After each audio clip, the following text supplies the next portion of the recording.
ça c'est dit. Voilà, merci beaucoup Magali. C'est vrai que ça nous fait sourire. Je ne sais pas si vous étiez beaucoup absente à l'école, Sophie Lançon. Je pense pas. Je suis sûre que non. Non, moi je suis bien là, j'étais toujours Voilà, bien là. vous êtes bien là et vous allez nous parler ce matin des professions réglementées. Il faut dire qu'elles s'organisent, elles organisent la contre-offensive face au plan d'action que prépare Bercy qui veut ouvrir ses métiers à la concurrence. Alors dites-nous tout, Sophie Lançon, qui est concerné et qui a peur de quoi ? Alors, on commence lundi. Nicolas, ça va être une folle semaine. Lundi, c'est la grève des huissiers. Ils ont prévenu, ils veulent paralyser le système judiciaire. Et c'est effectivement une grande première, du jamais vu. A priori, il n'y aura pas d'audience pénale à venir cette semaine.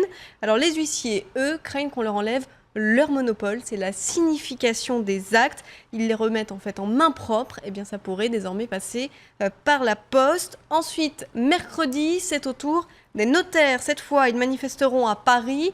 Alors eux, ils redoutent la fin du tarif proportionnel pour les actes liés aux biens immobiliers. Forcément, ça fait une baisse de revenus. On attend également de savoir ce que vont faire les pharmaciens. Ce sont les autres grands inquiets face à ce projet de loi. Alors eux ne veulent pas que les médicaments sans prescription médicale soient vendus ailleurs que dans leur pharmacie. La semaine promet d'être gratinée. Alors on a bien compris les inquiétudes de chacun. Il y a autre chose qui cristallise les tensions, c'est l'ouverture, attention, écoutez bien, du capital des sociétés libérales. De quoi s'agit-il ? J'aime toujours vous mettre un peu de jargon technique, mais parce que vraiment ça cristallise toutes les tensions. En fait, c'est simple. Aujourd'hui, plus de 50% du capital de ces sociétés libérales doit être détenu par des personnes qui exercent au sein de cette société.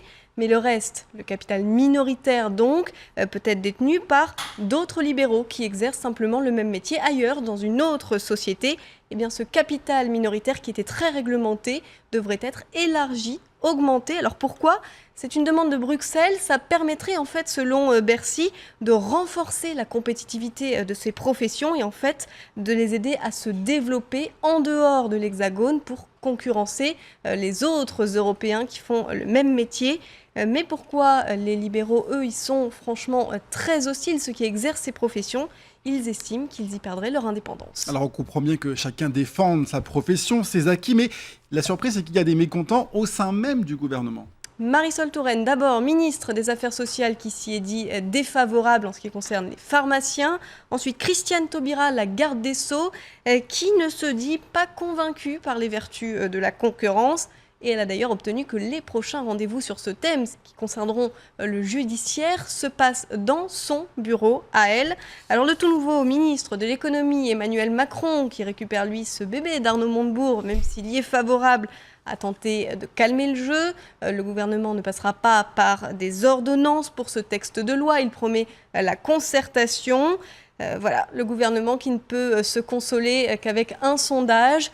71% des Français, une très large majorité, sont quand même favorables à cette réforme. Alors on a vu le recul du gouvernement sur les taxis. On verra sur ces professions réglementées-là ce qu'il fera. Merci beaucoup pour ce décryptage, Sophie Lançon.